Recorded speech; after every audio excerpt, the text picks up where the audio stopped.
د پاکستان د بهرنیو چارو وزارت وایي چې په بلوچستان کې د تیرې میاشتې د درې بریدګر افغانان وو. سلام ستړي مشئ، پام وکړئ د امپراتور ټي وي یوټیوب چینل څخه تازه او مهم خبر ته. د پاکستان د بهرنیو چارو وزارت ویلي دی چې د دې هیواد د بلوچستان ایالت په ژوب سیمه کې د تیرې میاشتې د درې بریدګر د افغانستان د کندهار ولایت وو.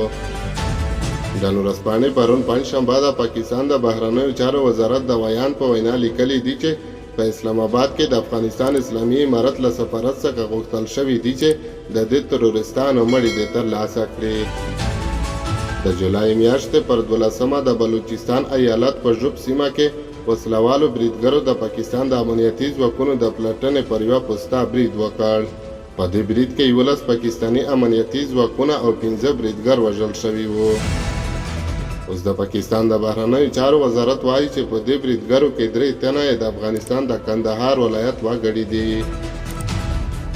د نن ورځپاڼې د راپور پر اساس د پاکستان د بهرنیو چارو وزارت په پاکستان کې په تروریستي فعالیتونو کې د افغان وګړو د ښکېلتیا دوام د پاکستان پر ضد د افغانستان د خاورې کارول اندېښمنونکي بللي او غندلي دي. خو د اسلامي امارت ویان ذبیح الله مجاهد په ټویټر کې د یوې اعلامیې په خپرولو سره د پاکستاني چارواکو ادعا بې بنسټه ګڼلې ده او رد کړې ده. ښاغلي مجاهد ویلي دي چې اسلامي امارت هیڅ چاته اجازه نه ورکوي چې د افغانستان له خاورې د بل هیواد پر خلاف استفاده وکړي.